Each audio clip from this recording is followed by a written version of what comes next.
Yo, yo, yo, welcome to another episode, Real Speed with Dupree. Got my boy Dom in here, and we about to talk to y'all about the recapping this college football playoff first round. Yes, sir. Welcome Yes, everybody. sir. Dog man checking in. Real spill with the pre, man. Come get these plays. First Yeah, round of this college playoff. I don't know how to feel. I don't I know think how to feel. I think everybody feels some type of way. It wasn't what we thought it was gonna be. But here we are. We got the 12 team. Everybody wanted more teams, so we got the 12 teams now. I don't think we had the results that we everybody was expecting, Uh, but Definitely no. we got the 12 team we cried for. You want to recap with first? Uh, we can start with Notre Dame, Indiana. All right. Look, first, before we even talk about it, I'm going to say this, too, though. Watching that game made me realize something, too. And I don't want to, like, shit on small schools, but I think the home field should be only for the four teams because I feel like the other teams outside of the four shouldn't get it because that shit be like unmatched. Like when I seen that Penn State crowd versus SMU, and I seen that Hmm. Notre Dame crowd versus, I was like, bro, these boys can't handle this. They not. It got Right. to be a school that used to playing in hostile environments, bro. Because it looked like one side. It looked like it's gonna be hard for those road teams to even try to compete in these games. I don't know. I think it'd be neutral sites, and then the four get the home field. Yeah. Oh, you talking about saying that first round? No home field in the first round. Yeah, nah, man. Play on neutral site, and then the four on a bye week get the home field. I got you. Flip that thing around. Get them almost a award for finishing in the top seeds. Yeah, because they getting the same thing. These dudes getting in a small school. I ain't trying to like catch out like, but it's like, man, that shit tough, man. I seen all that white in that crowd, man. I see them fan red. I was like, man, them boys can't handle this crowd, man. Crowd getting to them. You throwing what? MCU 3 picks in 20 minutes? Come Man, on, that bro. boy threw three picks the first three drives. I'm just Come on, like, man. That's the Jesus crowd, Christ. bro. So no, you saying I like that. I actually like that idea because, like you saying, if I'm a top seed and I play for a top seed, I get to host a game versus these teams that's playing to come play me get the home field. Yeah. Actually, I like that idea. So what are your thoughts on the Notre Dame Indiana game? Like, you think And was it competitive enough? Was it not competitive enough? What's your thoughts on that? not competitive enough, and it shows why the big schools winning because the game is won in the trenches, and you seen what happened in the trenches. They couldn't do nothing. Yeah, They couldn't penetrate. They couldn't get in there. Quarterback had too much time. You ain't really no quarterback hurries. You ain't making nobody think about going through their reads. They just playing sandlot football out there. It was no competition. I'm sorry, I don't mean the small schools, bro. They got to figure out what put them at because, bro, I ain't wait all year to see this. You know what I'm saying? So we got the hey, I'm telling you, Kevin Dwayne Johnson, I'm kind of with you, but not kind of. I am with you. Sprint the schedule, bro. Marcus ain't really, he ain't really with yeah, all that. But sprint the schedule for me, I feel like plays a huge factor, and that should be a factor because man, if you don't got that experience playing these teams at their home like this, like a Florida State or Miami, okay, Alabama, them teams like okay, they used to playing big crowds. You know what I'm saying? Like maybe not a Texas crowd, but something similar to Texas. So when they go play Texas, it's like, okay, we kind of seen this before. Illinois, right. SMU, come on, bro. So Clemson ain't big enough. would you consider do you consider Indiana a small school or they in the Big Ten? Me, I'm sorry, bro. Y'all gonna call me crazy. Yes. Indiana, teams like teams that's in that conference, like the Ohio States, the Penn States, the Michigan, that's who I consider the big dogs. Teams like Illinois and Indiana, nah, bro. Nah. They up and coming. They just getting a taste of this shit. They ain't really. They feet ain't that wet yet. Yeah, I wouldn't say I won't consider Indiana a small school, but I do think they're a school. I just think they don't have the talent, enough talent. They not a small school per se when you consider like a SMU. Who else is small? You know, like if I feel like they are a big school, they just don't have the talent that Yeah. other schools have. So it puts them in. They had a talent disadvantage. There's a lot of teams that's at talent disadvantages. Yeah. When you start facing, you know, them teams that got all them 4-star, 5 stars, and then you can't compete because you ain't Yeah. got enough of them, or you ain't got the right amount of them. So, but yeah, I think it was a pretty lopsided game, pretty lopsided victory for Notre Dame. Notre Dame dominated all sides of the game, at all points of the game, special teams, defense, offense, D-line, offensive line. Pretty much every aspect of the Yeah. game you can think about, Notre Dame pretty much handling them. And I don't want to take nothing away from Indiana because they played their schedule. They dominated everybody except the one loss they had.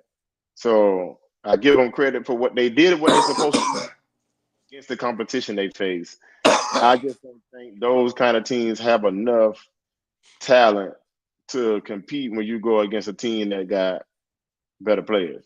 I think that's really what separates a lot of these teams. Not so much them being a small school or a big school, but because some of them big schools ain't got enough 5-star and 4-star to compete with the teams that does. Yeah. So for Indiana, great season, great run. It's good to see them play good ball.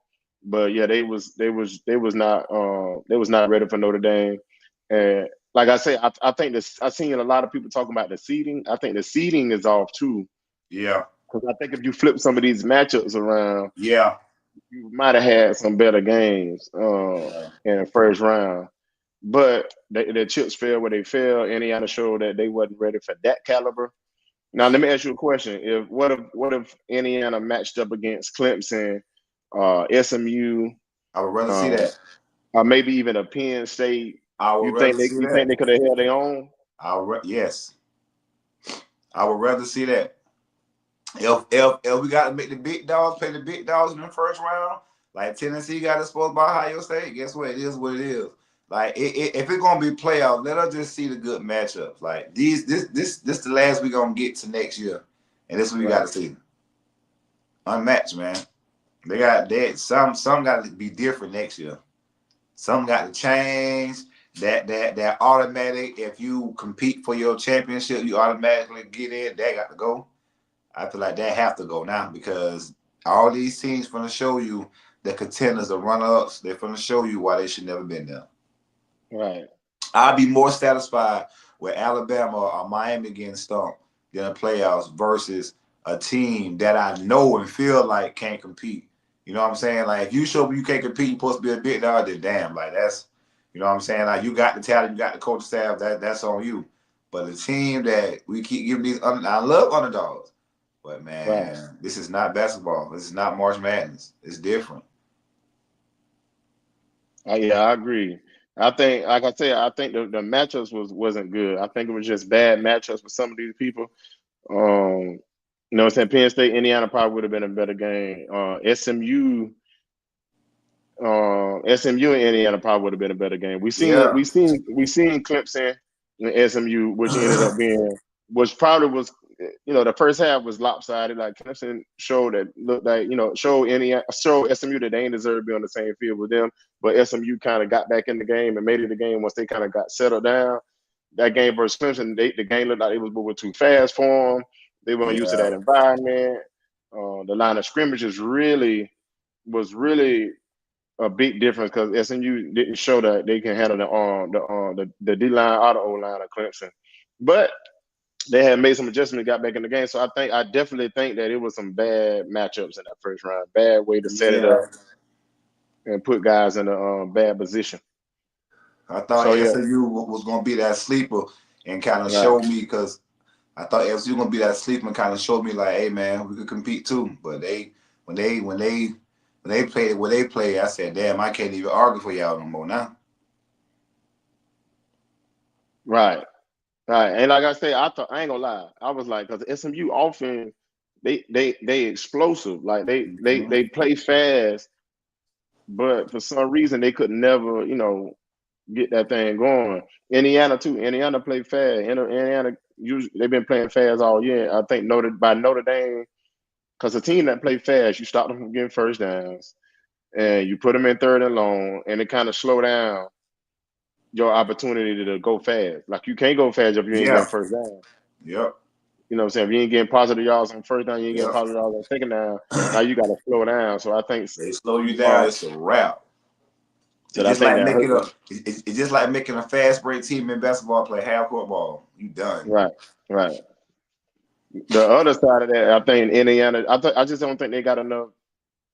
I don't think they had enough skilled players, and they weren't physical enough. Cause Notre Dame, one thing about Notre Dame, they're gonna always be physical. They're gonna always be the most physical team on the field.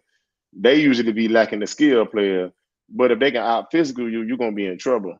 And I think Indiana lost the physical battle, which put them in a bad position. Yep. And Notre Dame just able to control the game the whole time.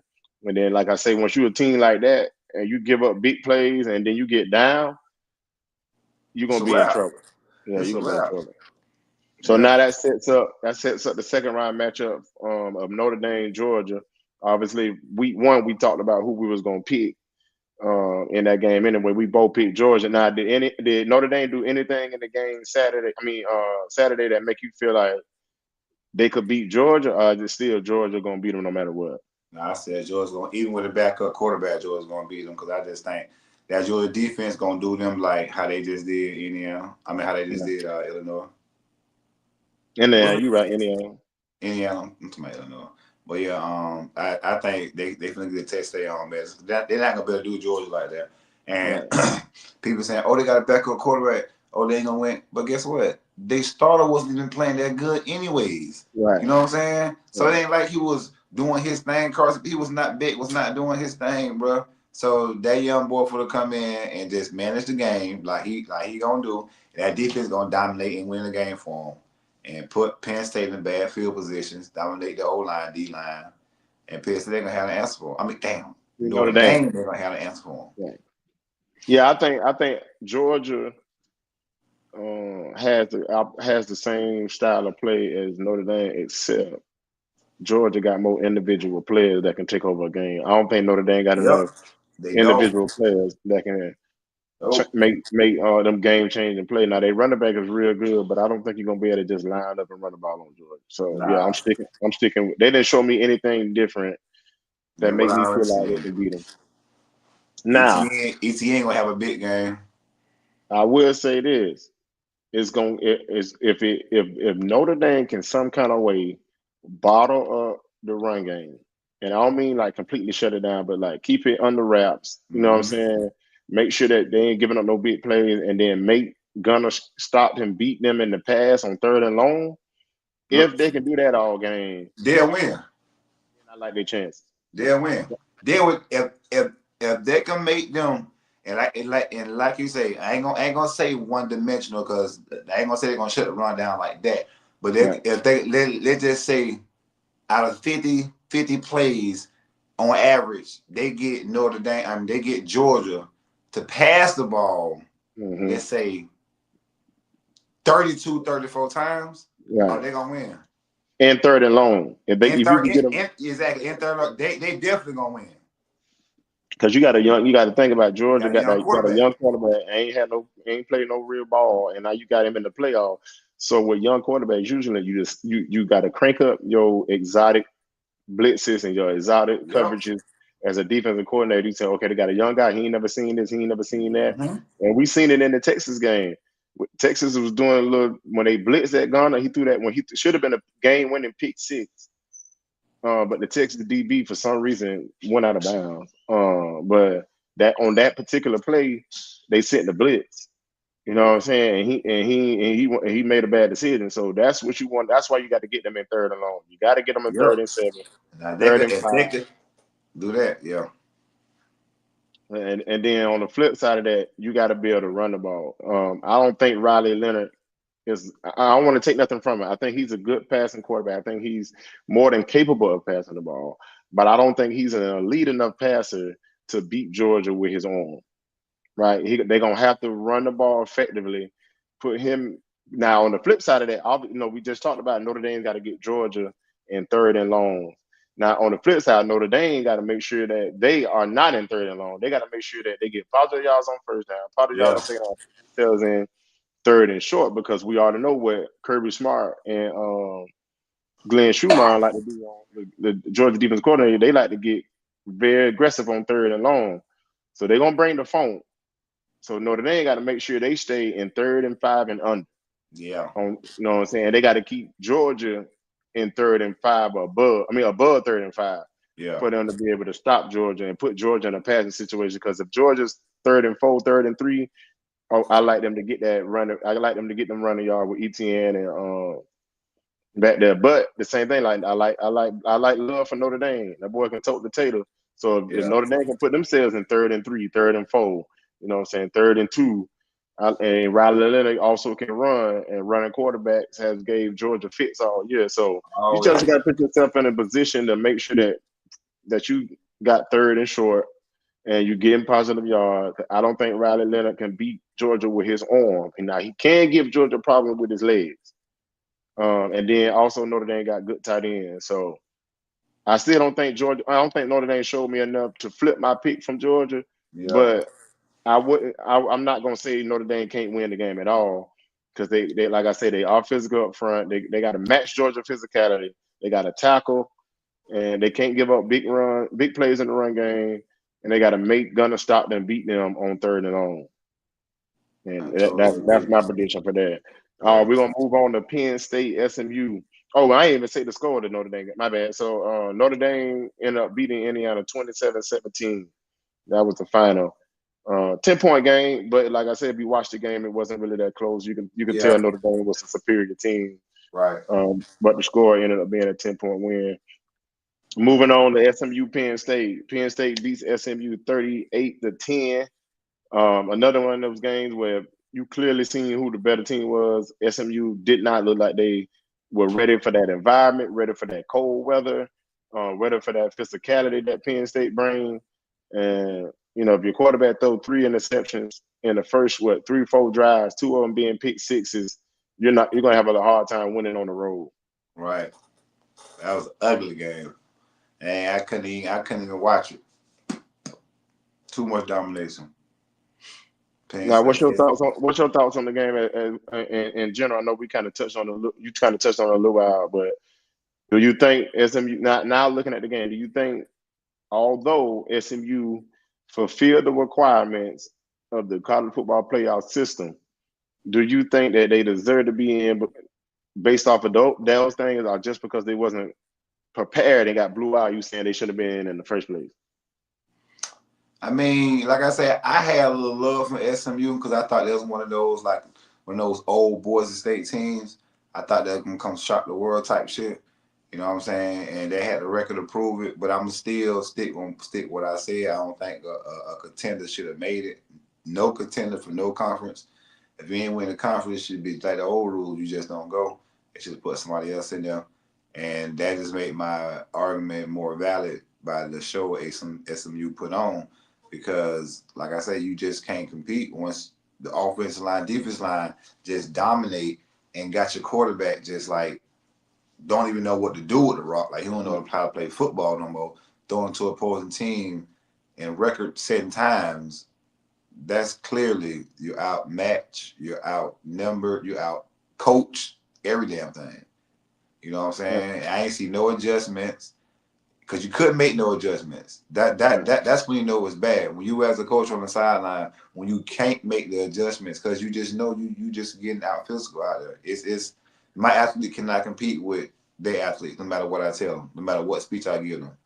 So yeah, I ain't like it. Come watch it. Total domination. Supposed to been worse than that. If it be lucky that, you know what I'm saying, they can't score like that. I ain't gonna say can't score like that, but they didn't score like that. Yeah, because see what Ohio State did. Yeah, some of the keys for me when I was watching it is clearly we know this. We know football, the big time football, championship football starts in the trenches, O-line, D-line, and it's clear SMU wasn't built for that yet. They ain't built for that yet, and they coming from a conference where the offensive line, defensive line is not that big of a deal. So I think going forward, they just gonna have to get themselves. They're gonna have to build up to that. Coach Rhett Lashley know he gonna have to get the trenches right. Same thing. That's gonna be like one of the main things Prime said when he got to Colorado. Got to get the trenches right. So I think SMU has all the skill players. They have all the positions around the trenches. But in that game, it showed they don't have the trenches. They wasn't ready for it, and they got dominated. And then the quarterback looked, and I was surprised. To be honest with you, I was surprised Jennings played like that. He played like he was nervous. He played like he wasn't. He was never comfortable. He never settled in. Never, yeah. I was surprised at that. But like you say, some of them smaller schools that ain't been on that kind of stage, when you put them on that stage, it's surprising to them. It's like, okay, not only are you at Penn State, one of the biggest stadiums in the country, but it's cold as I don't know what. You ain't never played in that kind of weather, you in trouble. Right. And then the physicality that Penn State played with, the mentality Penn State played with. If you don't play like that on a regular basis, you don't see that on a regular basis, it's going to take you a couple series, maybe even a half of football to adjust to it. If it wasn't for the interceptions, though, I believe SMU could have stayed in the game, and I believe they could have made the game a lot closer. But when you spot a team 14 points back to back on pick six, you putting your team in a predicament that I can't even come back from this, bro. Yeah. Right. And then even with the 2 pick sixes, they're down 14-0. Penn State get the ball in their own territory. They go for it on 4th and short. SMU stopped them. Now I gotta give SMU defense credit. We talk about the trenches, but they defensive line play as good as you can ask them to play. Penn State didn't score on offense until it was already 14-0. Then that third drive, they got the ball and they actually found to put it in on offense. But SMU defense did a great job to start the game off. Not giving up big plays, coming up in run support. Drew Aller played horrible. He played horrible at the beginning. He was missing some throws. He wasn't connecting with his receivers. They controlled the run game for the most part. But that third drive, when Penn State decided to go for it on 4th and 1, SMU stopped them. They got the ball in plus territory on Penn State side of the field. Mm-hmm. And they in a position. It's looking like it's 14-0 at this point. SMU looking like they finna score, right? They finna make this a game. They coming back. Nice. It's 14-0. And Jennings tried to throw that out route or whatever he tried to throw, and the DN got his hands in the air, tipped the ball, and the ball actually fell right back to him.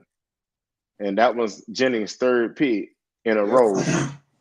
And Penn State took that pick and turned it into their first offensive touchdown. So now it's 21-0. So, like I said, if it wasn't for the interceptions and the pick sixes, SMU probably could have kept the game closer. But I think that pick, when they had the ball in the red zone right there, about driving, they was about to score. They had just had some positive, following the 4th and 1 stop. They got the ball. They had some positive movement. And they looking like they finna punch it in for a touchdown. They got another pick. And then after that, it was just, they couldn't recover. And Penn State just imposed their will on them the rest of the game.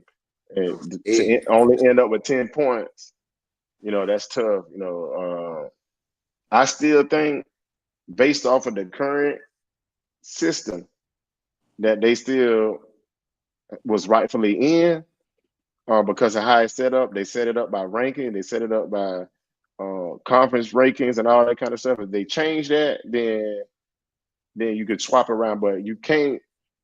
That's what I was trying to tell people on Facebook is that the system is set up to go the top 12 ranked team, not top 12 best team. Yeah. So the verbiage is different. You got to understand the verbiage. They're not saying we're putting the best 12 teams in. We're saying the 12 highest ranked teams. So the human aspect of it is you keep 12 people in the rankings how you want them to fall. Because Miami fell 6 spots after losing to Syracuse. Syracuse finished the season 9-3, I think, or 8-4. They lost to Syracuse. They dropped 6 spots. Ohio State lost to 5-6 or 6-6 Michigan, and they only dropped 3 spots. Yeah. So it's kind of that's why I say you got to take the rankings out of it, because otherwise teams like SMU gonna keep being in.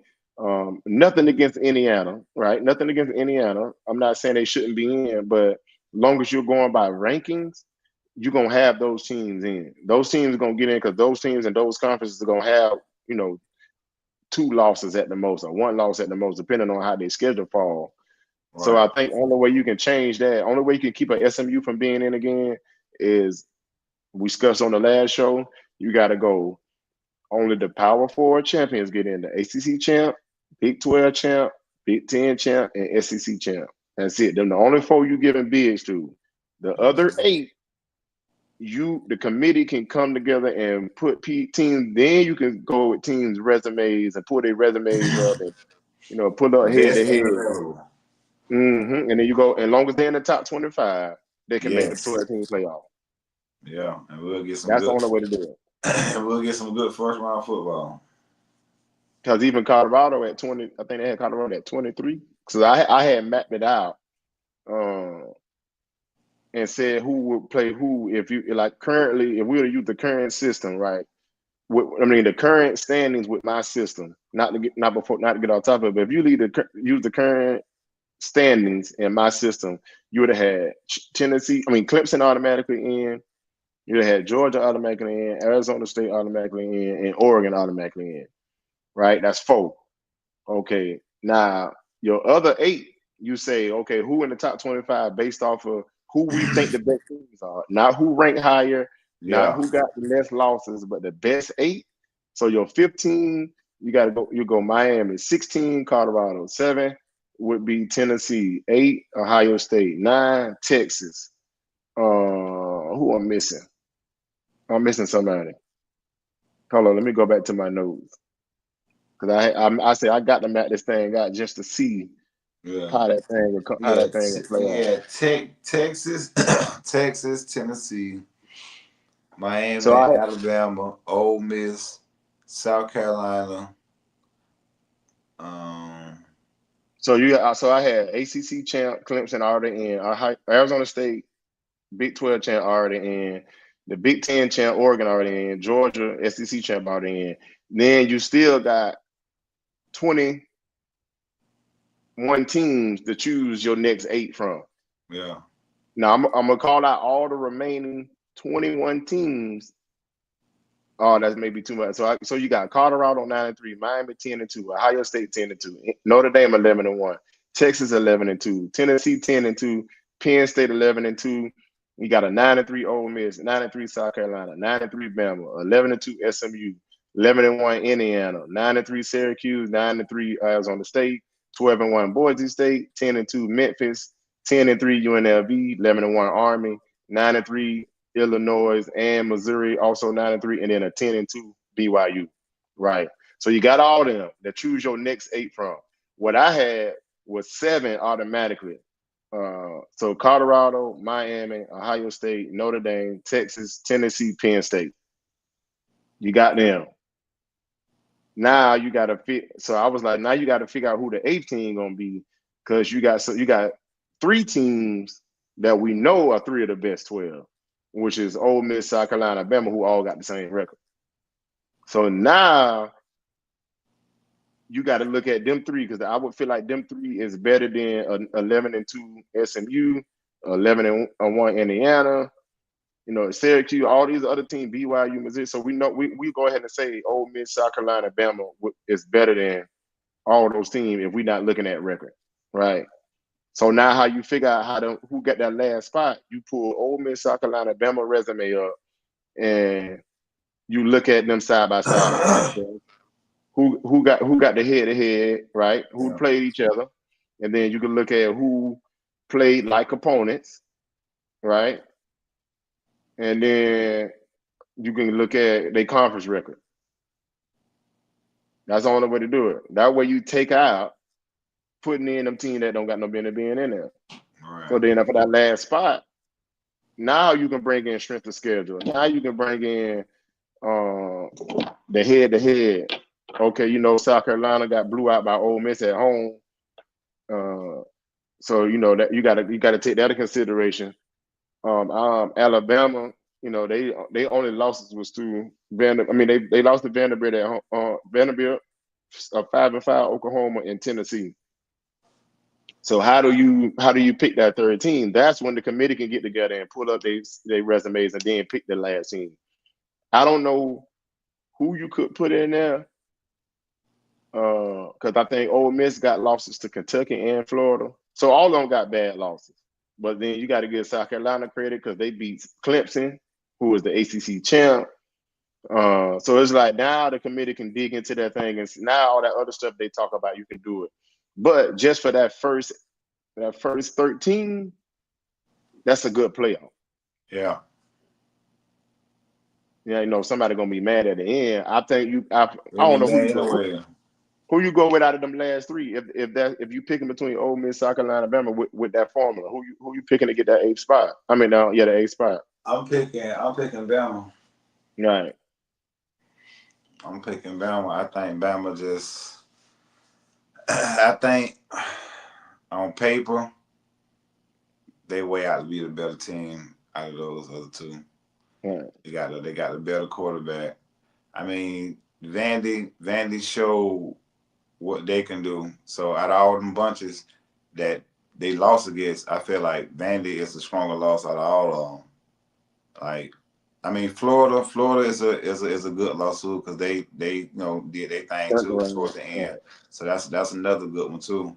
But I just think out of those three, Bama will be more ready and should get the I think if they go with breaking down the schedules, who they play, you got to give Bama the edge because Bama got the best win. Bama beat Georgia.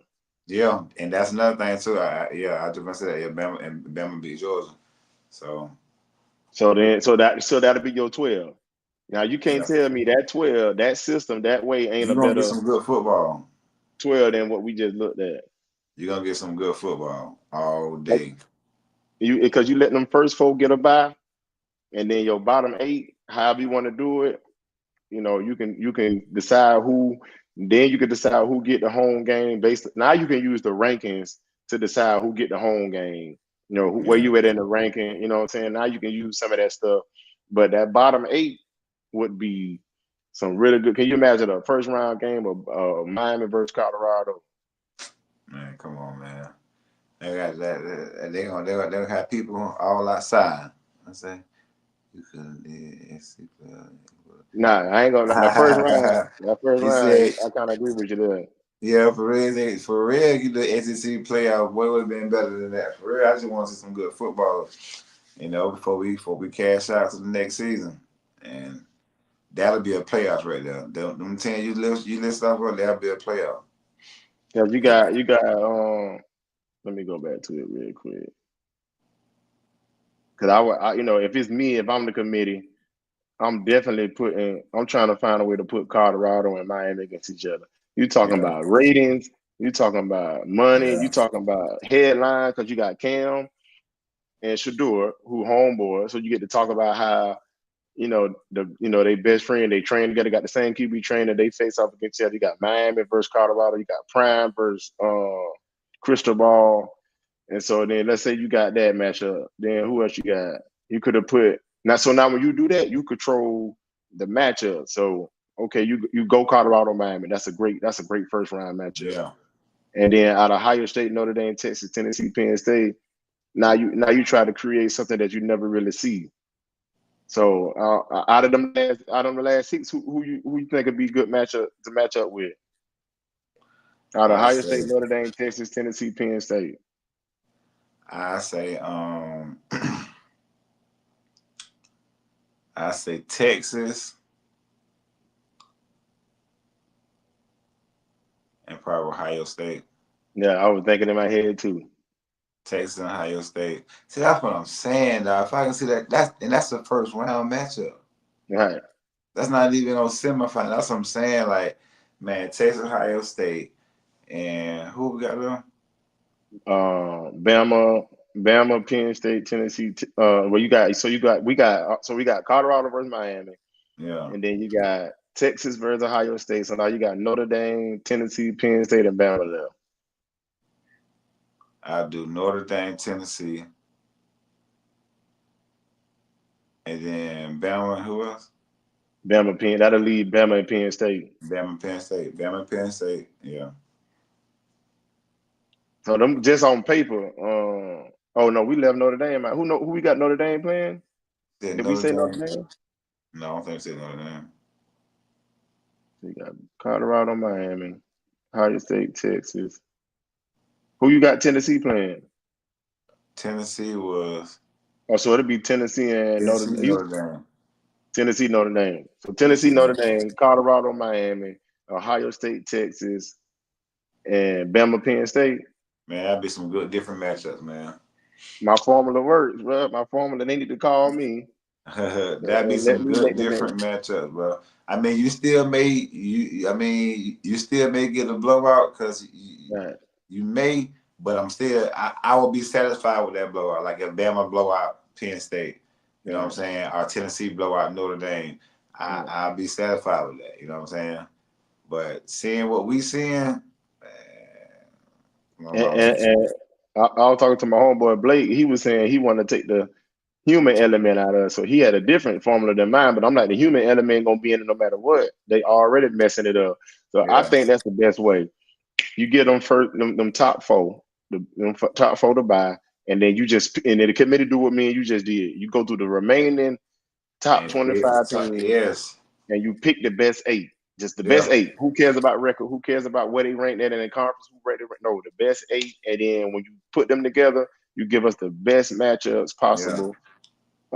And then you also place them in the bracket. So by them creating that and you hand doing it, now you create the best matchup. Now you put teams in brackets. So that second round is even better. You know what I'm saying? Like you put Miami and Colorado on the side where the winner play Georgia. You know what I'm saying? Come on, man. You can control that thing like that, man. That's what I think they should do. Right. If you have all the top 2 teams playing each other early, the better team would be out in the playoffs early. Bama ain't the same. I mean, yeah, that's true, but the best team, we're not putting the best teams up against each other early. The top 4, which is still out there. Yeah, the top 4 is they got to buy. So Georgia, Oregon, Arizona State, and Clemson, which are the conference champions, they got to buy. Right. So then that's the second round. All the other matchups is the last 8. The bottom 8 play first.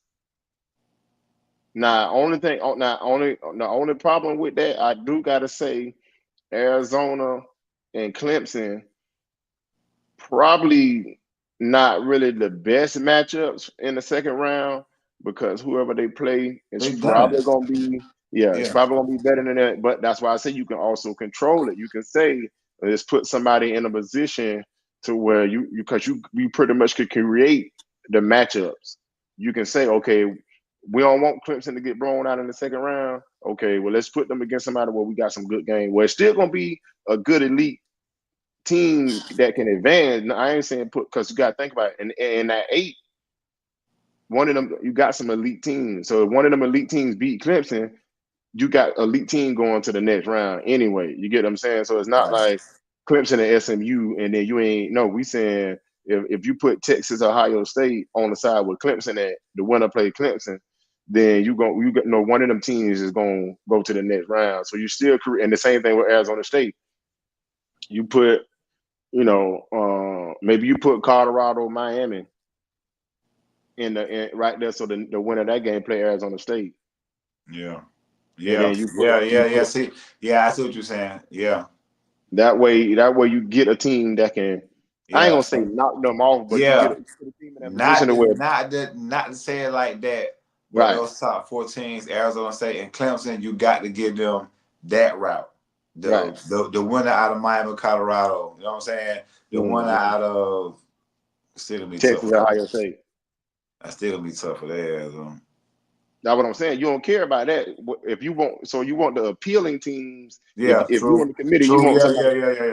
Yeah. So if the winner out of the winner out of Texas and Ohio State can beat Clemson or Arizona State. So you put either one of them in that bracket. The winner out of Colorado or Miami can beat Arizona State or Clemson. So you put one of them in them saying, you know what I'm saying? I wouldn't put Miami near Clemson because they play each other. You know, they're in the same conference, so they for me. So I would put Miami and Colorado up in Arizona State bracket, and then I put Texas and Ohio State down there with Clemson at. And then you say you had Notre Dame and Tennessee? Tennessee, yeah. So you put Notre Dame, Tennessee, where the winner go to Georgia. And then he said, will Ohio State beat Clemson if they play? Oh, no doubt. And it won't be close. Yeah, I'm going to say yeah. Yeah, me too. I'm going to say yeah. It won't be close. They'll beat the brace off them boys. Yeah. And then that last game was Penn State. Who we said? Penn State and Bama? Yeah. You put Penn State and Bama in a bracket with Oregon. The winner of that game go to Oregon. Now you just created. Not only is your first round really good, now your second round got some interesting matchups. You get what I'm saying? Look, people gonna be crying about that because they gonna say they feel like Bama got the easier route. No, Bama got to go to Oregon. Yeah. So if Bama playing Penn State, the winner of that game got to go to Oregon. You know what I'm saying? Good. Man, I love to see that though. That'd be all kind of different matchups that we ain't never seen before. We've never seen before. So and they create excitement from round to round. Now, even when you get to the Final Four, some of them teams gonna have to be everybody gonna have to came through a little gauntlet. You know what I'm saying? So it's like, okay, I got Texas and Ohio State. They second round matchup might not be as hard as the first round, but you know they're gonna be okay. You beat Arizona State, now you in the Final Four. Now your Final Four, you may be matched up with Georgia. You know what I'm saying? On the other side, you may have an Oregon. Now you got an Oregon, Colorado Final Four, or Oregon, Miami Final Four, and that's your Final Four. Right. Depends on how they would put it out. And then you can get a situation where you're national champion. You know what I'm saying? Let's just say for shits and giggles, now you got Oregon. Oregon got to go through that side. So now you got Oregon, Georgia. Where they meet up. What if Colorado be not so you ain't got no small names in there. You get what I'm saying? Like that's what I'm saying, and that's what I want. Everybody was scared of it, like a SMU making it. You know what I'm saying? Like a Arizona State making it that far, and it ain't got that appeal. But you won't be mad if Colorado beat Oregon and made the championship game because now you got that's Mo TV with Prime. You know what I'm saying? You got Shador and Travis Hunter. You know what I'm saying? It's just like so much more publicity and so many more rankings and ratings. Man, so much more excitement in college football. Who would want to see Colorado in the playoff? Like I'm saying, like you got to do that. Like if I'm on the committee, we got to find a way to. And I understand Colorado didn't win their conference they played, but that's what I'm saying. That's why they should have eliminated that. That they should have picked. Okay, we know we need Cam Ward. You know what I'm saying? Like that. You're talking about the superstar offense of college football. Yeah, superstar. Cam Ward should have been in the playoffs. Shador and Travis Hunter, you ain't gonna get them no more. You get what I'm saying? Like you ain't gonna have them. You ain't gonna get them no more. Exactly. This man was the best Miami quarterback stat wise in the history of Miami in one season. You can't. I feel like they dropped the ball. That's why I say you got to eliminate that auto bid. You got to eliminate the power conference bid because like Notre Dame, people ain't talking about this, but Notre Dame got a bid and they ain't even playing in no damn conference. So yeah, who they beat for the conference championship? Nobody. They ain't have to play. So I'm saying like what people talk about SMU shouldn't be there because it is that and the other, but Notre Dame get to make their own schedule.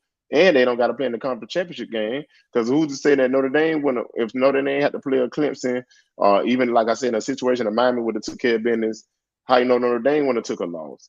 So it's like when we talk about who don't play who and who don't play ain't had no scrimmage, you got to look at it across the board. Everybody's going to escape something. Yeah, the way it's set up. So you can't compare. Oh, this team come out this conference, they ain't playing nobody. Or this team didn't play this team, or this team lost to that team, and they should like. No, you got to eliminate all that. Only way to do it, you got to either use my formula, or you got to put everybody in all the best teams in one league. Like eliminate conferences and say this is the league. You put them in the league, and everybody in that league play each other, and then you come out that league champion. Because other than that, I could as a Georgia, I'm in the SEC, right? I can always say, well, the Big 12 don't play the same teams I play. The Big 10 don't play the same teams I play. You know what I'm saying? So that's why I don't like the strength of schedule argument. Yeah, Notre Dame and the SEC and all sports of football. Exactly. Right. I don't know how they keep getting past. So you can't. That's why I say that's why I don't like the strength of schedule argument, because you're never going to have the same teams with the same strength of schedule because you got different conferences. I'm not going to play the same team. Look at Georgia. Look at Georgia and well, Georgia and Florida play each other every year, but Georgia and Bama don't play each other every year. No, so don't. You know what I'm saying? Auburn don't play everybody every year. It's like so many teams that So they don't play within their own conference. Like Indiana didn't play everybody in the Big Ten in the regular season. They didn't play no Oregon. You know what I'm saying? So it's like you're gonna always have the debate of that's why strength of schedule don't matter unless you just put all the good teams in different leagues and make them all play each other. Then you can say strength of schedule. How did they fare against other top teams on their level? Other than that, there's no way you can do it. Other than, like I said, get up the Power Four champions, the bye, automatic bid, and then you pick the other 8 based off of who the best teams are, no matter what they record. These are not the best 12 teams in college football that we saying. Not even close. Not on the field. Not on the field. All right. So the other game we go to the Tennessee. Well, we go do Tennessee, Ohio State. Ohio State ended up winning the game 42-17.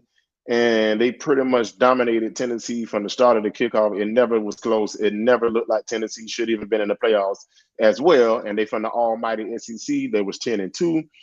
They beat Bama.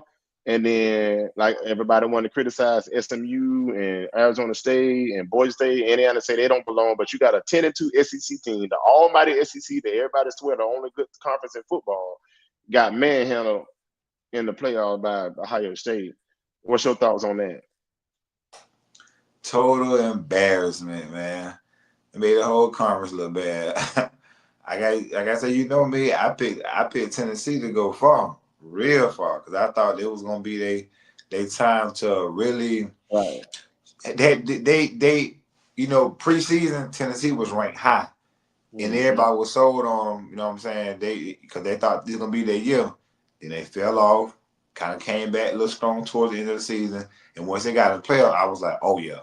Tennessee going to show everybody what they supposed to be from jump. Man, that was another game, though. I can't even lie to you. Like, I couldn't even watch it. Like, once I seen the total domination, what did I say? Okay, I made it big. Let's see. Hold on. He said the Power 5 should get an automatic bid to the next best 7. And then see everybody just like March Madness. I agree with that. We don't got Power 5 no more because the Pac-12 been dismantled. Yeah. So until the Pac-12 get their teams back up, it's only 4. It's on the Power 4. But I agree with that. Like that's pretty much.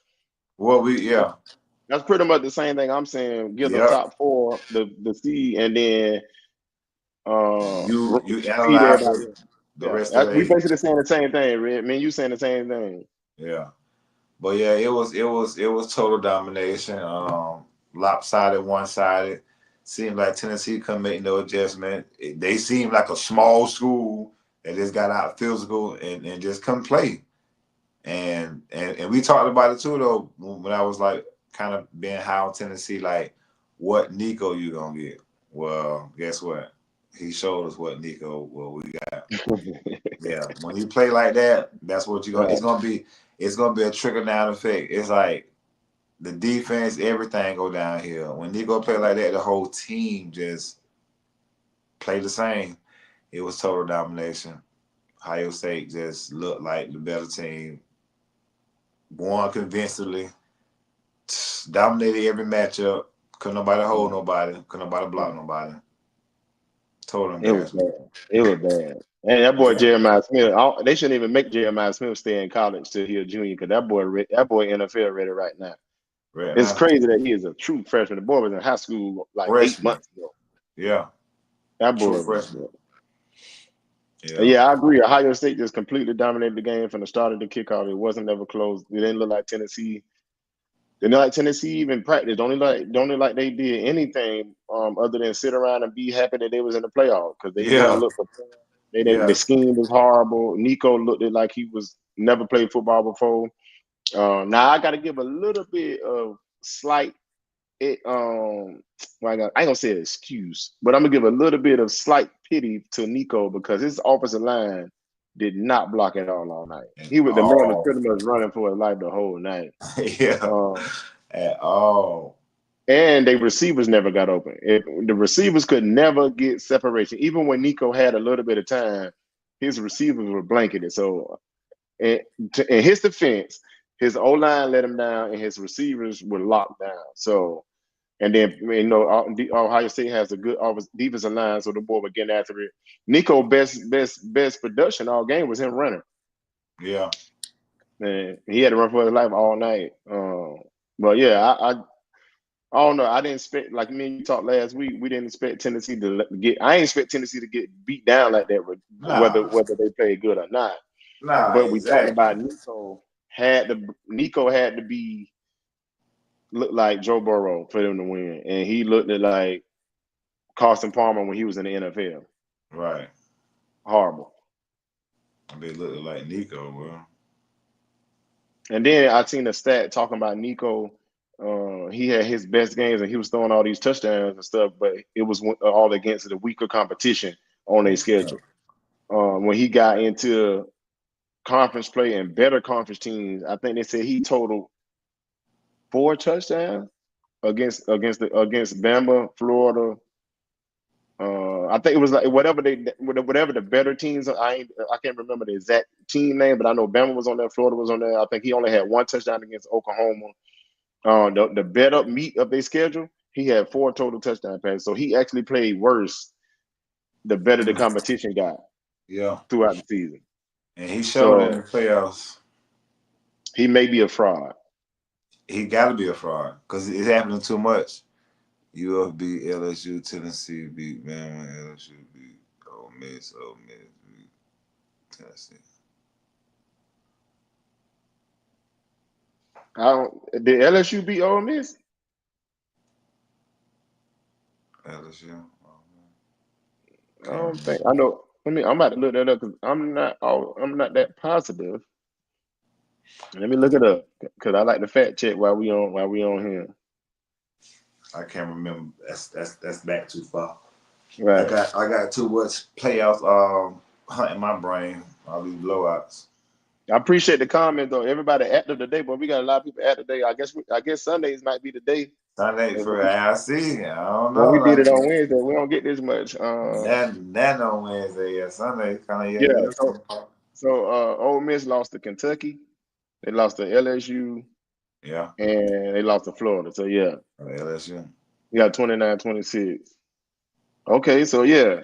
So that's why I say that last when you got teams like that that's so close, so familiar, close in talent and record, that's the only time you need to bring in strength of schedule. You need to bring in head to head. You got to bring in similar head to head, which means how did this team like Ole Miss may not play Georgia, but how did they fare against a team that they played against each other? But you don't use that for the whole picture. You only use it comparing those specific teams. So like if Bama, Ole Miss, and South Carolina were teams you were trying to put in the playoffs, you only look at their resume. You only look at their head-to-heads again if they played each other, and then if they didn't play each other, similar head-to-head. Yeah. So for instance, South Carolina got blew out by Ole Miss at home. You get what I'm saying? And then Ole Miss lost to Florida. And then Ole Miss also lost to LSU, and Ole Miss lost to Kentucky. Yeah. So that's when you start breaking down what's a good loss, what's a bad loss. The Kentucky a bad loss though, boy. That's a bad loss. Yeah. That's a bad loss. If you're really being honest, the Florida lost a bad loss too. Even though Florida was playing good toward the end of the year. Yeah, it's like if you want to be real, it's still considered. Yeah, it's still a bad loss, and that's 2 of them. That's why I say it got to be Bama. Yeah, to be real with you, that's still a bad loss. And then Kentucky also lost to LSU. I mean, South Carolina also lost to LSU. They lost to Ole Miss, and they lost to Bama. So when you start breaking down those teams, like it's so many teams that beat this team and beat that team, but this team beat that team, and then it's like it's the only way you can eliminate that is can't go by rankings. You got to put it in the hands of the human to sit And there and dissect them get the teams and best break them down all eight the way. teams, bro, and get The some best good 18. football. Alabama lost to Vandy, lost to Tennessee, and lost to Oklahoma. But Bama Oklahoma. I can't lie. Out of everybody on that, I forgot about that loss. That's a bad loss. That's a. Actually, they got two bad losses. They lost to Vanderbilt, and nothing against Vanderbilt, right? But because Vanderbilt actually had a good year this year, they actually became a team that can compete.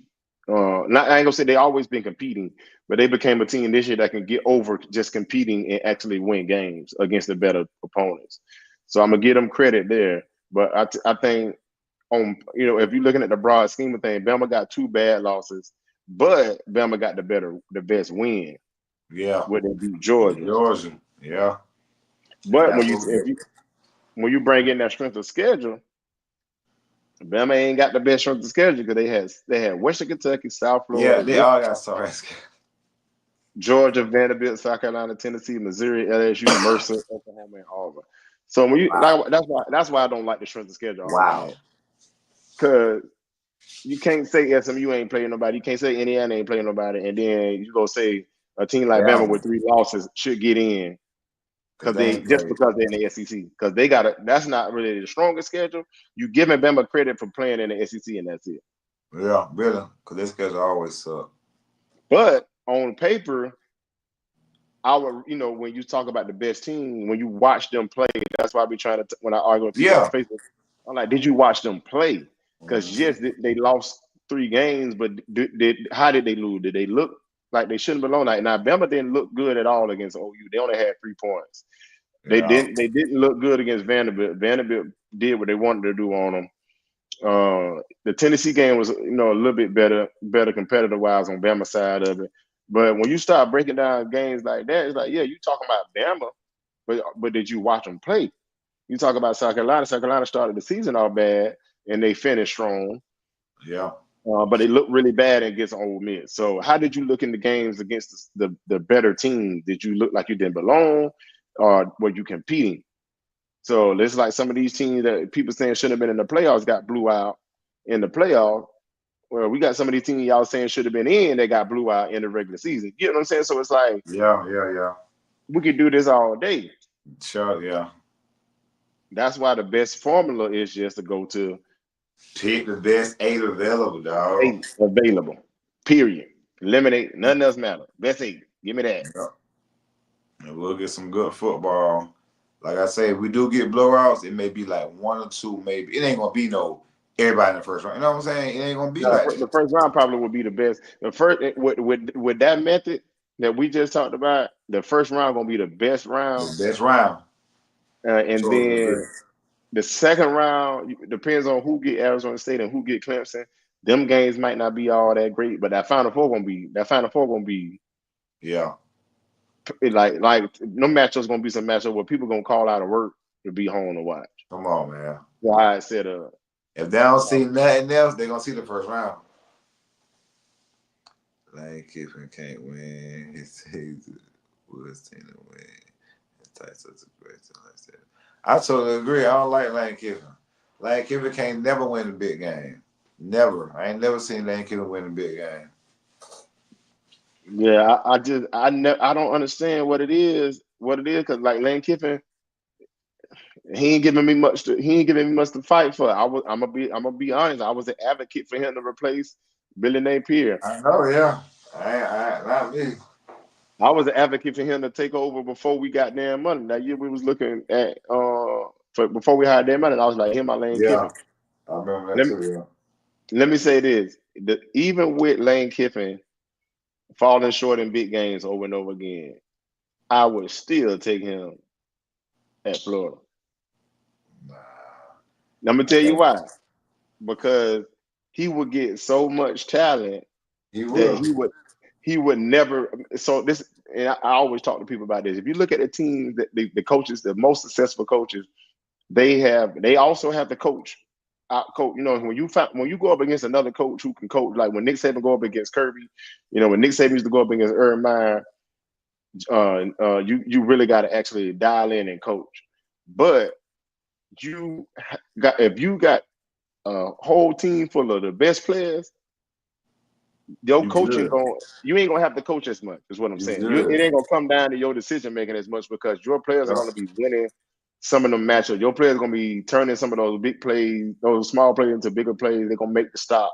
Even when you call a bad play, or even when you call the wrong defense, when you got elite players out there, they can sometimes cover up your All bad that. decision making. Yeah. Right. So I think that Lane Kiffin at the University of Florida or any Florida school for that matter, with his style of play, his style of coaching would be crazy. It would be scary to see. I hope that he never ends up at Miami or Florida State, because if he does, it's gonna be it's gonna be a problem for us Gator fans because he can recruit his behind off. He's one of the best offensive minds in the world, and people like to play for him. Kids like to play for him. Yeah, So that's true. you bring a true spread offense to the state of Florida, any one of these big three, and it's gonna be a problem. So I hope that, and like I said, I hope that he never ends up on none of them Florida schools unless it's ours. Because yeah, he despite him falling in the big games, even against Florida, Jackson Dart, it wasn't Lane Kiffin. Jackson Dart threw what, 3 picks? He threw 2 picks back to back that were bad picks. Yeah. That ain't on the coach. He called a good play. Your quarterback tried to do too much, and made bad throws, and he threw picks. I do blame him in the Florida game for kept putting that big defensive lineman in the game, and he got stopped every single time. But Yeah. all year he had never been stopped.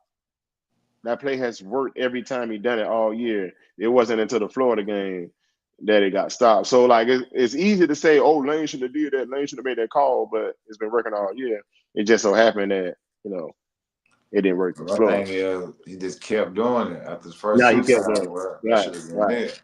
Now I gotta get, like I said, I think he gets in over his head sometimes with trying shit and feeling like, oh, it's gonna work, it's gonna work. I'm smarter than them. But like you said, he did try it just a tad bit too much. The last first round game was Texas and Clemson, and to me, this was the most competitive close game out of all of them. Texas ended up winning 38-24. Give me your thoughts on that.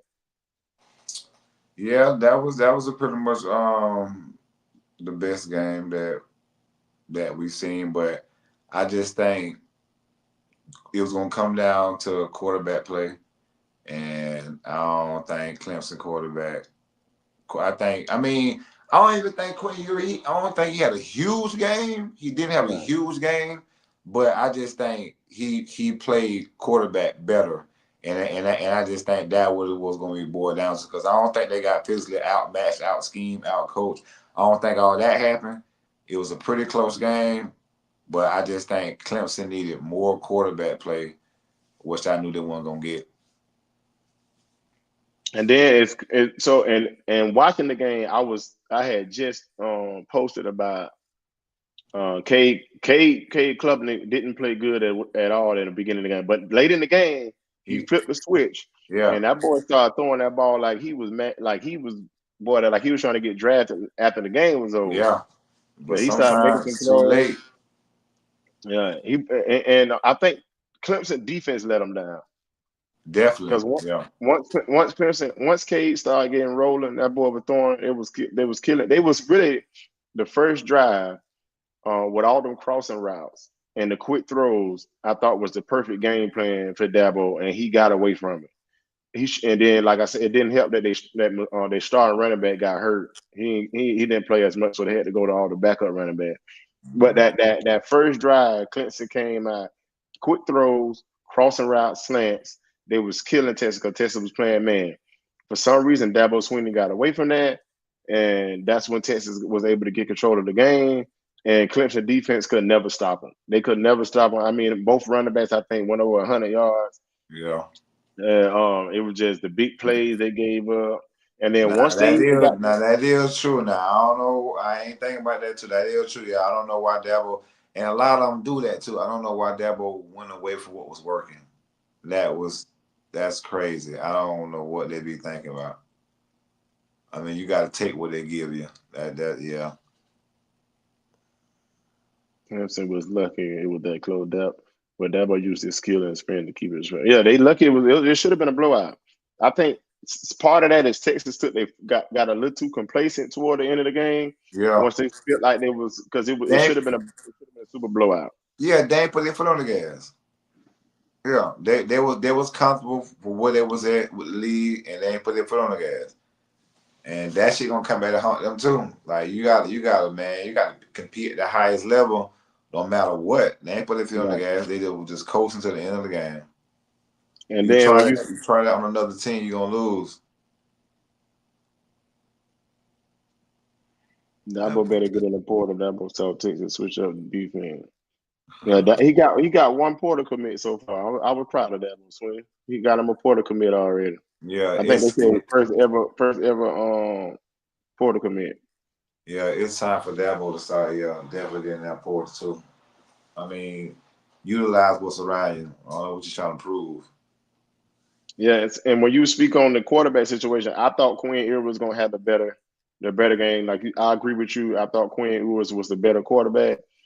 The crazy part is, Cade actually outplayed him. Cade they had 336 passing yards, and Ewers had 202.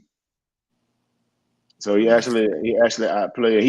Cade threw the ball more. Cade was 26 out of 43, and Ewers was 17 out of 24. So he actually doubled the amount of passes that Ewers threw. But Texas ended up, once Texas realized that they can they was able to out-physically Clemson, they weren't even trying to throw the ball anymore. Yeah. They weren't on need to, because Clemson, they shut Clemson. Clemson was pretty much one-dimensional. Clemson only had 76 rushing yards, and Texas had 292. So, the run game but that's another Power 4 school. When we talk about who belong and who don't belong, that's why I like trying to tell people you can't verbally say who belong and who don't belong, because if a team good, they good. If they not good, they just not good. And like when you say, well, they not good because of who they play, that's not a good example in my opinion, because just because they play lesser talented teams than what we feel like they are doesn't mean they're not a good football team. At the same time, a lot of them aren't just good football teams. It ain't because you only play sorry teams. It's just you're just not a good football team. Right. So, like I said, I think Clemson is a good, decent football team. They not a playoff team. You get what I'm saying? I don't think they have the skill. I don't think they have the depth and the talent at all the skill positions to be a championship team. They just so happen to win the conference. They from a Power 4 conference, but then they got outplayed by another Power 4 team, and it wasn't even, like I say, it ended up being closer than what it should have been. But Texas won the line of scrimmage, and Texas pretty much shut them down. Yeah, I think, like you say, Texas just kind of took their foot off the gas. Yeah, because it definitely could have been worse than that. Cade looked better than Ewers. Ewers didn't have to win with his arm. The run game was on point. Yeah, that's what we're saying. It was Cade had to. You get what I'm saying? That's the difference. Like Cade had to throw the ball for Clemson to even make it respectable. Yeah, because the run game was non-existent. Once Mustafa Maffa, I think his name Maffa. Once he went down, it was over. They run game was non-existent. So they went one-dimensional, and Cade, he got in a little rhythm, having to throw the ball 43 times. Texas played to experience the game plan regardless of Ewers' ability to pass. Yeah. She had 292 rushing yards. Yeah. And that's what Texas is. When you got 292, the score supposed to be a little worse than that. Mm-hmm. Well, Clemson was getting them once Clemson started getting them big plays in the passing game, and like boom, even when they cut the lead, when they cut the lead down to 24 on the 31. 31, yeah. Texas got the ball, and Jordan Blue took that thing 77 yards on, like the second play of the drive. Yeah. And it's just like, when you can't, they couldn't stop Texas all game. That's why I say Clemson defense let them down. They could get the stops late in the game when the offense got the rolling. And like I say, Texas pretty much dominated. And I still would say Clemson should have been there. I'm not gonna say they shouldn't have been there. I think they still they was right there. Now was it a bad matchup for them? Yeah, I think it's a bad matchup for them. Really bad matchup. Texas too physical, and like I say, and Clemson in the Power Four, but Clemson don't play teams, and ACC is not a power physical conference. You get what I'm saying? So when you don't face that, and then you go face that, then it's gonna be a different. Texas plays in a power physical. I got to out physical you conference, and before they only been in the SEC 1 year, but the reason why I like Texas to win the championship, that's why I picked Texas, because Steve Sarkisian had been building, even when they was in the Big 12, he's been building a SEC roster. Like their mentality is trenches. You know you just because you got to think about this. Even if I ain't in the SEC, I gotta build my team to match up with the SEC team. Because guess what? More than likely, you're gonna face the SEC team in the championship. Right. So when he went to Texas, he knows that only way I'm gonna win the championship, I got to be physical ready to play a game against the SEC team. Now he hasn't beat Georgia, even though he's building to it. He hasn't beat Georgia yet, but they've matched up well with Georgia every time. It hasn't been where the game was kind of like lopsided when Georgia played them. They didn't make it more interesting in the second half, but I think that game was more so Sarkisian was too conservative. He came out saying, "Oh, I don't want to make a mistake against Georgia. I don't want to try to win the game and lose the game." So he tried not to lose the game. And if you play Georgia conservatively, you in trouble. Lose. Yeah, you're gonna lose. You can't give them too much damn respect now. Right. So I think the second time they played them, it was a lot more aggressive. There was a lot more calling their plays and calling their offense no matter what. Some penalties took back some big plays in that game, and Georgia made play down the stretch. Texas didn't. I think if they ever play again, I already said I got to stick with Texas all the way. I said Texas beginning of the year. I ain't gonna lie. I want to pull the plug on them and go back to Georgia, but I'm gonna stick with them. I just feel like I think they're gonna figure it out. But I know in order for them to beat Georgia, and not just Georgia, but in order for them to even beat Oregon, because they're gonna have to go through Oregon to get to Georgia, they're gonna have to. I'm assuming Oregon beat Ohio State, they're gonna have to play they're gonna have to play Arch Manning. Arch Manning's gonna have to play for them to win a championship. Okay. So you think he gonna have a little package?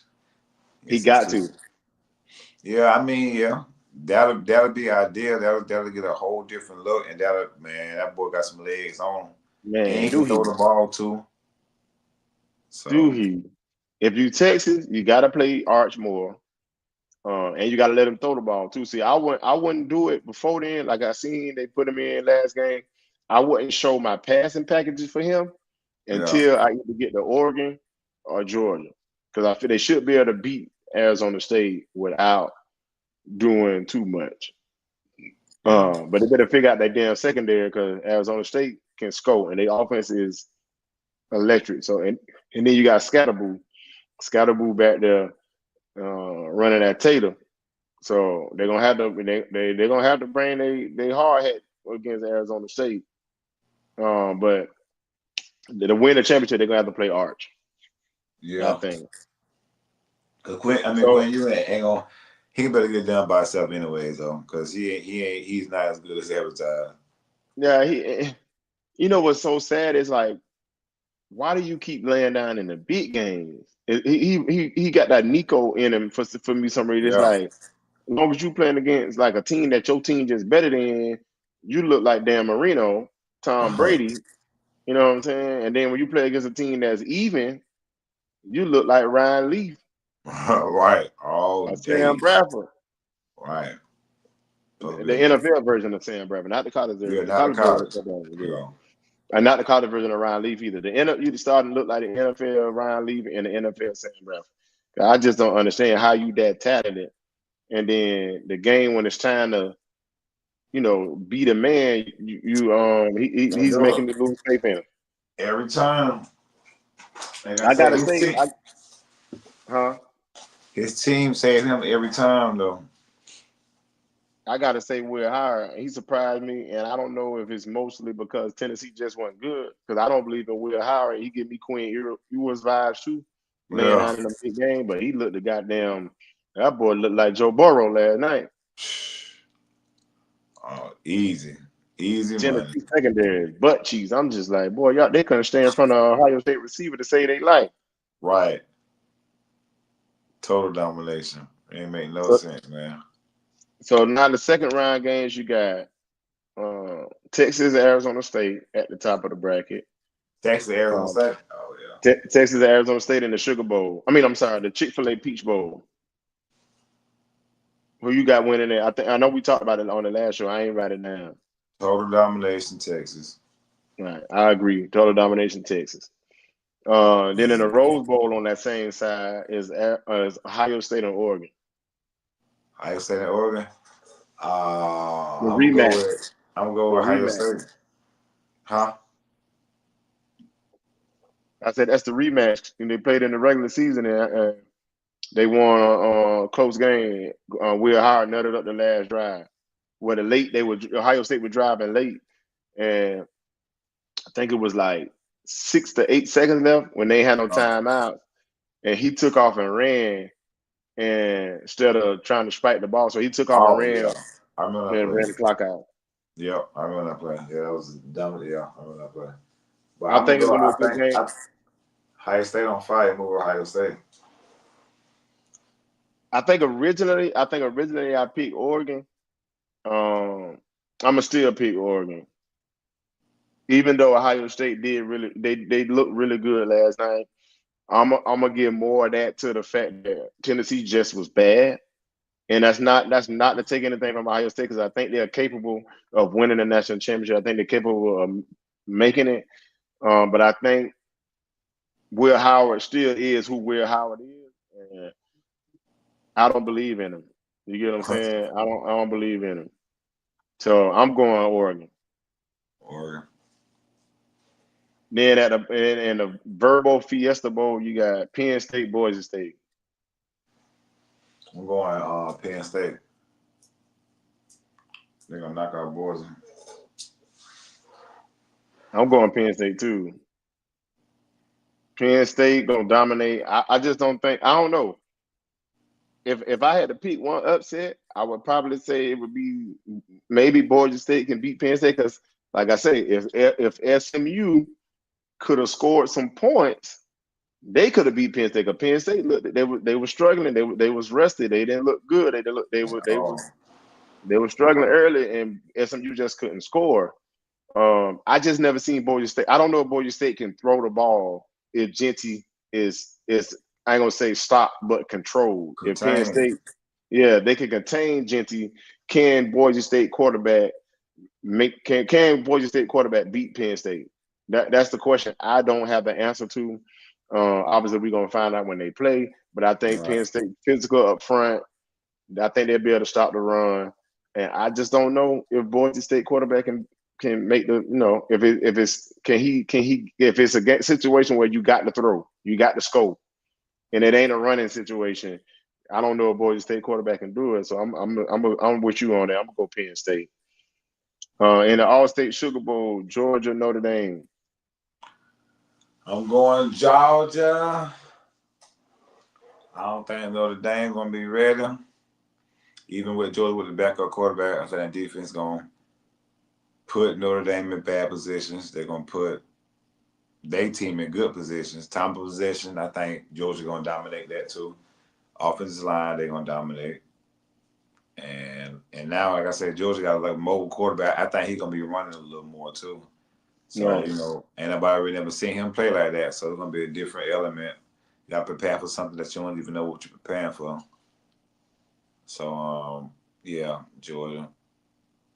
Yeah, I'm gonna go Georgia too. I just think Uh, Notre Dame plays the way that Georgia plays. They play into Georgia's strengths. Georgia want to be physical. They want to keep everything in front of them. They want to play what you call it, a pro style game. Pro Yeah. style game is run the ball, punt, play good defense. I don't think Notre Dame have any receivers that's going to be able to just break the game open. You know what I'm saying? Beating Georgia down the field. And if anytime you play Georgia and your game is short to intermediate and running, you're not gonna beat them. No. You ain't beat them. You got to be able to beat them 10 to 15 yards down the field with receivers, all that running, getting hard 2 yards, 3 yards. You're not gonna beat them Because because they're gonna they tee ain't off. gonna get your number of field goals. Right. As No we seen in the touchdown. Texas game. Right. Every year go to dance, get the benefit of the doubt. And what is always those? Yeah. That's one They of the lost teams like everything. Notre Dame. They always give Notre Dame the credit, but every time they get it, it's the same result. Got killed in the championship game versus Bama. Yeah, it's the same results. That's what I say. I mean, they won the first round, but they don't be too far. I agree with you on that Georgia. I think Gunnar Stockton gonna add a little element to the game. You don't really got no film on him. Yeah. The fact that he can run a little bit and add in ETN and Nate Frazier, the freshman Nate Frazier. I just like everything about Georgia. I think Too the much. fact that the fact that they match up as far as the style of play, I think Notre Dame got a good front eight now, front seven. I think they got a good front seven. I think they can. I don't think they're gonna get pushed around by Georgia in the sense of they won't look like they belong. But when you match up in the trenches good, you got to start going to those other matchups. Okay, how good your corners are, how good your corners gonna be on the receivers, how Right. good your safety is. If you got to put eight in the box, now your corners got to be on the iron. Is your safety gonna make the right reads? Is he gonna get caught up in coming down trying to run and then get something behind him? I think Delp, the tight end for Georgia, gonna be a key component because I think Notre Dame gonna have to stack the box to stop the run, and then those passes to Delp gonna be important because when you're a young quarterback, your best asset is gonna be your tight end. So I Yeah. think it's gonna be a game for Delp to eat, and I just think on defense, Georgia's gonna tee off. Georgia probably gonna try not to put eight in the box at first. And I can see Kirby Smart trying to see he can trust his foe to stop the run and get pressure and just have the linebackers come up. But I love Georgia eight in the box and man coverage because I just don't see Notre Dame having no receivers that can just right, no explosive receiver. And Georgia gonna man up. You ain't gonna be able to get off the line. They're gonna jam you and blitz. I like that. I like that game plan for them. We got another question. Can Notre Dame headbang with their O-line safety line every play? What? He's saying can Notre Dame bang with them every play on O line and D line? Oh, it's my Georgia. Yeah, can Notre Dame Yeah. bang with No. every play? No, that's why they're gonna lose. That's exactly why they're gonna lose because they can't. They're gonna be out mad. Like I said, you probably get a good first quarter, first half. First half, but yeah, it's gonna be too much for them boys. I ain't used to it. I think they can bang with them, but I don't think it's gonna be. I think they can bang with them. I think they can hold their own. I think Notre Dame O line and D line. I'm just back to real quick. Go ahead. All right, I think O line, D line, they can hold. They can bang with them. I think they can hang in there. I don't think they're gonna get pushed around. I don't think they're gonna get manhandled. That's why I flipped to okay. They even on the D line, O line, both sides of the ball. Now, can Notre Dame match up with Georgia's skill players? It's going to be the difference in the game because I don't think Georgia is going to be able to just. I think Georgia's going to have success running the ball.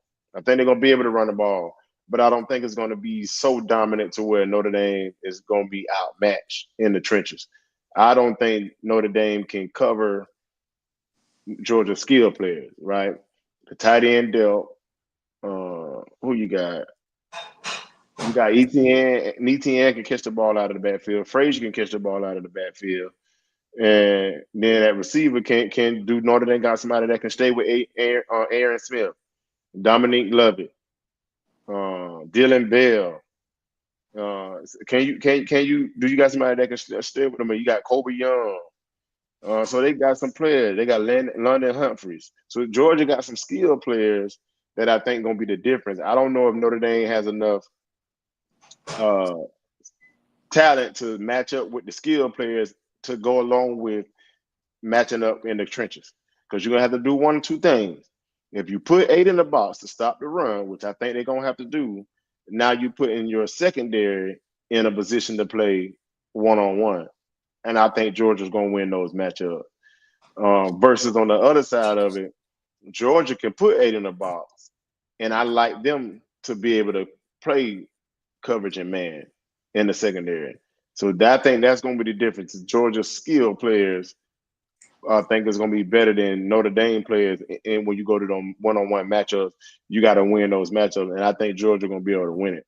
I don't see Notre Dame being able to stop some of those guys on one-on-one situations. Now that's also a must-have for Georgia and Gunnar Stockton. He's got to win. He's got to get the ball to his receivers when they in a one-on-one situation. And the receivers got to win those matches. They got to make those catches. They're gonna have to make those yards at the catch when they're in those one-on-one situations in order to keep to put Notre Dame in a worse position. Because if Notre Dame can contain the run for the most part, right, and then they can not give up big plays in the passing game, it'll allow Notre Dame to play aggressively the way they want to play the whole game. Well, if Georgia can hit some of those one-on-ones and get some of those big plays in the passing game while Notre Dame's in the 8-man box, now Notre Dame's got to make a decision. Do we come out of the 8-man box to stop some of these skilled players? Because if you come out of the 8-man box, now Georgia gonna run the ball on you. So I just think in that situation, I think just Notre Dame just not in a good situation. I don't think they're in a good situation where no matter what they take away from Georgia, Georgia's gonna kill them in another area. If you contain the run, I think Georgia will win the skill matchups down the field one-on-one. Now, if Notre Dame can some kind of way not stop the skill players, but don't give up the big play, then you got yourself a football game. Now you got yourself where you're not giving up, them big plays in the passing game. Now you got a situation where you try to keep Georgia in a favorable down and distance and keep everything in front of you. That's the only way Notre Dame gonna be able to win. I don't think they're gonna be able to do it. No, I mean they got a way better chance of containing and stopping the big pass plays versus the run. They ain't gonna be able to stop the run. Right. That's what I'm saying. I don't think they're gonna be able to stop the run. Nah. So yeah, that's gonna be O-line, D-line gonna be a big factor. Notre Dame ain't gonna be able to sustain 4 quarters of that punishment. Yeah. Not from Georgia. And I don't think they're gonna make it. I don't think they're gonna make it to the 4th quarter in a winnable game unless I just think, like I was saying, I just think Georgia skill player. I'm gonna give Georgia skill players the advantage. Nothing against Notre Dame because we've seen some of them Notre Dame corners go in the draft, and I trust Marcus. Marcus Freeman. He got his job off because he was a great defensive coordinator. So I think he's gonna have his team ready. I know he's gonna have a great game plan. And if I'm Marcus Freeman, I'm blitzing. And I'm the disguise that my coverage is on Gunnar Stockton. I'm coming after him. I'm not gonna let him just sit back there. I want to rattle him from jump. Right. I want to come after him all night long. I don't want to give him no time to get comfortable. I'm bringing the phone. I'm telling you, I will come with the most aggressive defensive game plan I can come up with, and I would not let him get comfortable.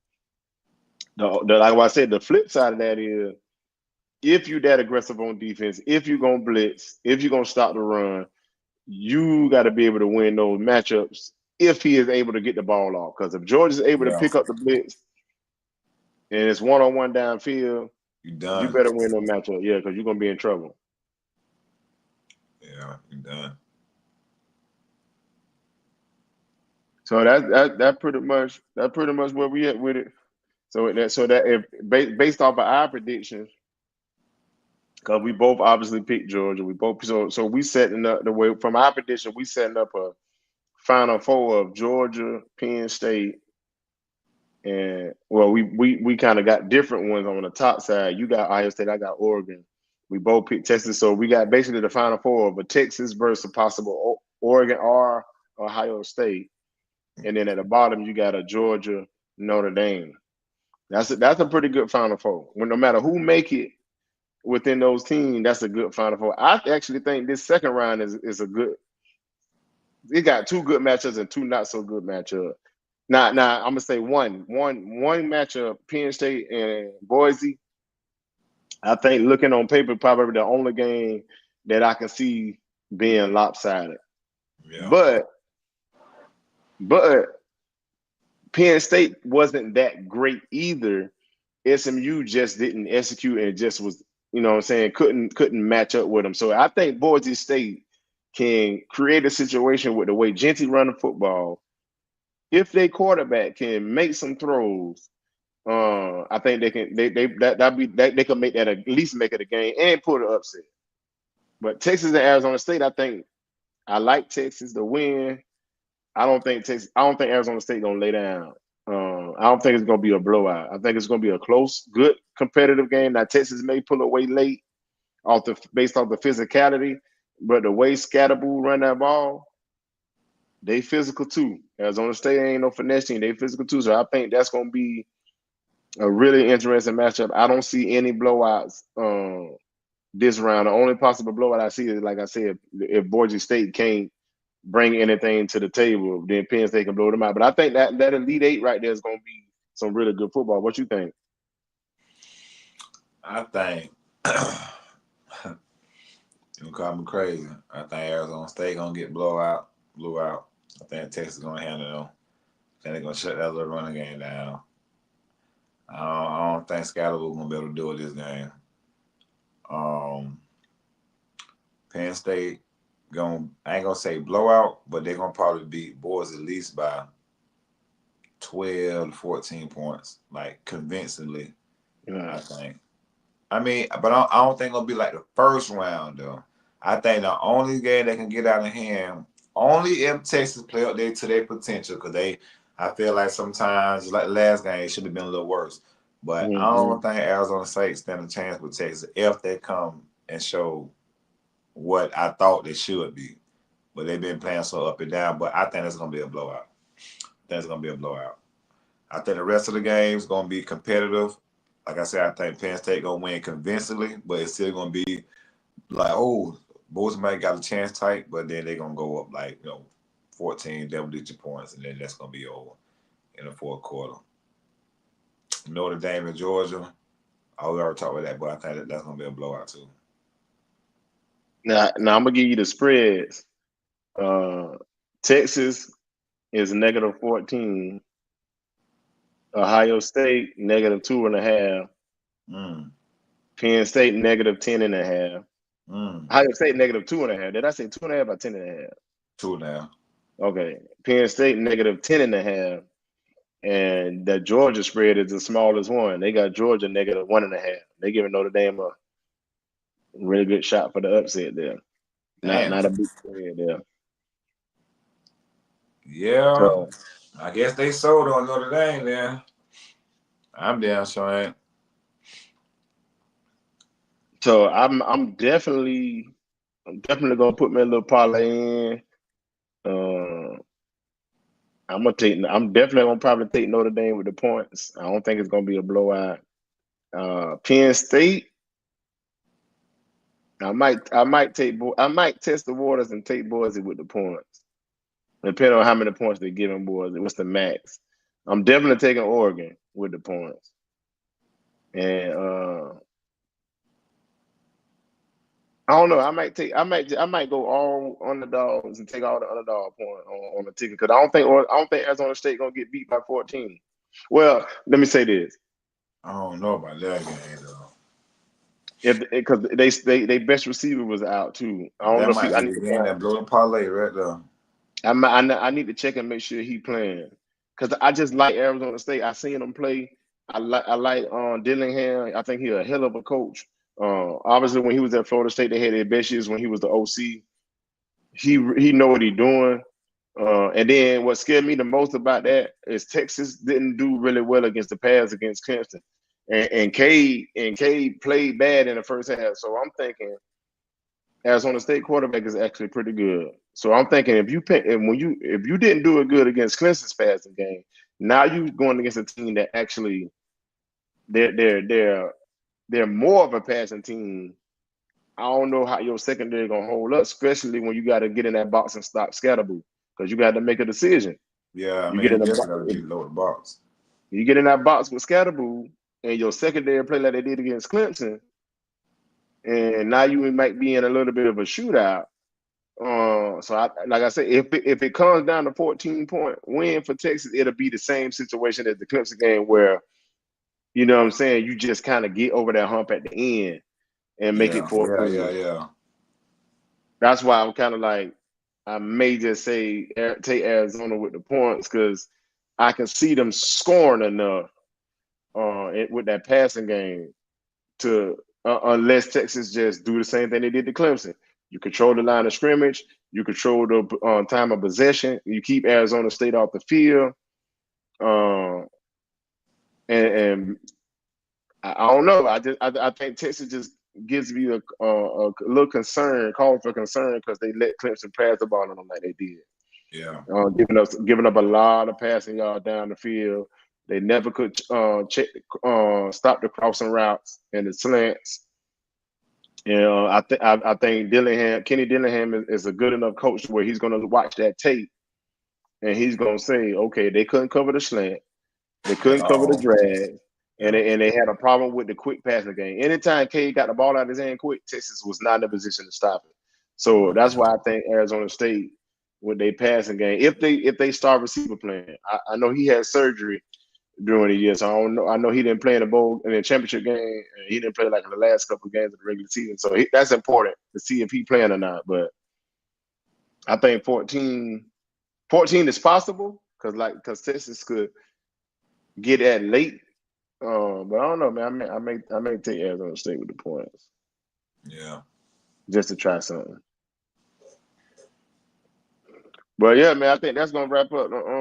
We got another comment coming in. No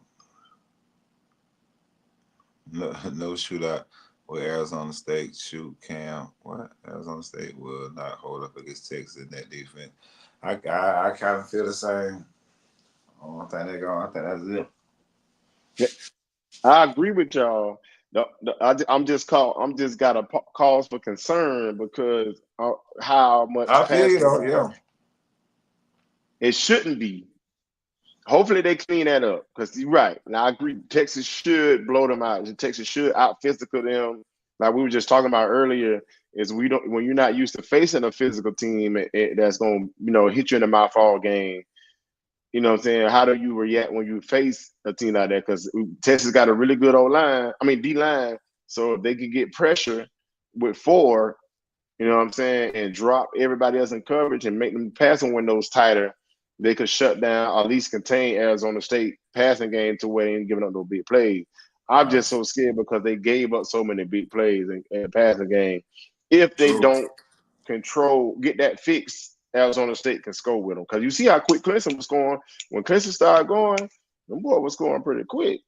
So they got to get that under control. But like I do agree with y'all. Texas should dominate them, should blow them out. I just got to cause for concern because of how much they let Clemson get rolling late and score some really quick touchdowns in the passing game. So that's got me a little concerned. And I was just speaking betting wise, Josh. I'm saying betting wise, I might take the point just on the gamble, but on the field, I'm saying I know Texas is gonna win the game, and I wouldn't be surprised if it's a blowout. I think the Texas game and the Boise State game, only 2 games I think got the potential to be blowout. I don't think Georgia gonna blow out Notre Dame because just the way Georgia play.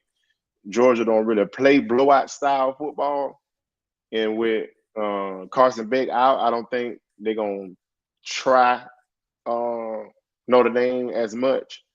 I think Kirby Smart gonna be smart with the attempts that he tried to go down the field with. I think it's gonna be both teams are gonna try to run the ball and will their way to a win. So that's the No, reason why I that's think true. Yeah. that game won't try to be a blowout. It'll only be a blowout if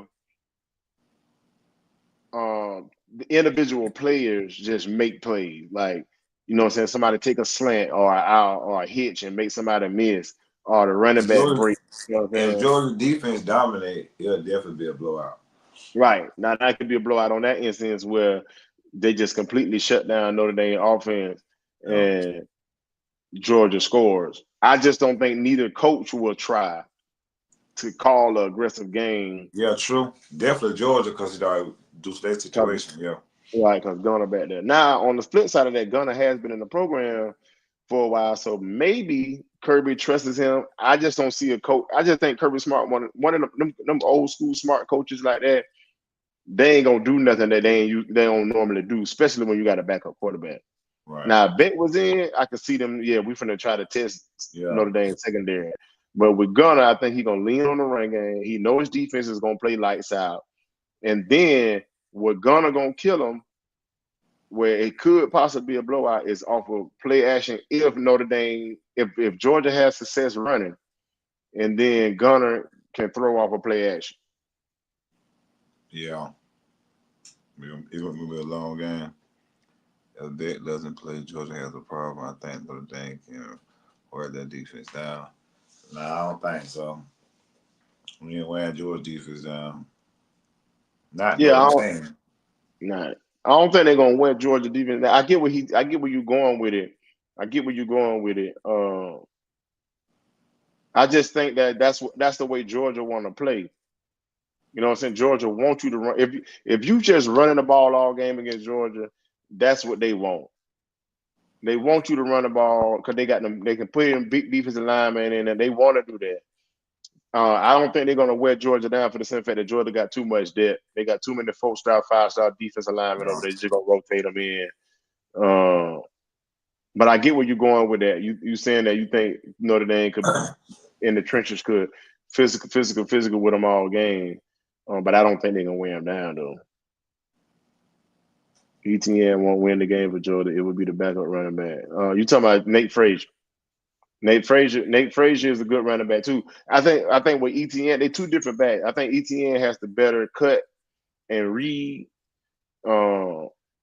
style of running, and Nate get that thing and he going downhill on you. But this what ETN always do. ETN, like he did from Florida, ETN always get the explosive plays the right time you need it to set you up to win the game or score the game winning touchdown. Right. He always do. I get it. That backup running back, he do a little thing, but nah, ETN gonna win this game like he always do, bro. And another reason why I agree with you on that ETN, because ETN catches the ball out of the backfield too. Yep. That's gonna be another problem for Notre Dame is when you put that 8 in the box and you got a linebacker on ETN in the flat. Can your linebacker match up? Yeah, definitely got to get the tight end. We talked about that earlier. Tight ends is going to be important. I think it's more important for both teams, honestly, because both teams run the ball. They're both run heavy teams, and the easy smart throws for both teams is going to be to their tight end. And anytime you're a run first team, yeah, your tight end, because your tight end, you got to think about it. He blocking all game. And that one time that you come off that play action, and he blocked for like 2 seconds and then pop out. Block and release. So, yeah, I definitely agree with you on that. Tight ends are going to be important for both teams. Most importantly for Stockton because he's young. I think Delp going to have, if y'all got pride pick, take Delp. Take Delp in this game because he's going to get a lot of targets. Yeah. All right, man. That's it, man. We're going to go ahead and wrap this thing up. We appreciate everybody. Definitely appreciate the comments and the feedback, man. Yeah, make sure y'all share. Make sure y'all share to y'all pages, share to y'all viewers that may not be following me or Don to be able to see this live. Share it on y'all page so they can follow the Real Spirit with the pre-page, and they can follow me and Don personal page, so y'all can keep up what we're doing. We got one more question. One more comment, I mean. My final say, my bad, laugh out loud. Penn State might beat the brakes off boys. For real, bro. Ain't no damn Penn State finna destroy them boys, man. It's gonna be SMU out that bill. I agree. Yeah, Josh, you came on late, bro. We've been on for an hour and 45 minutes already. That been that long?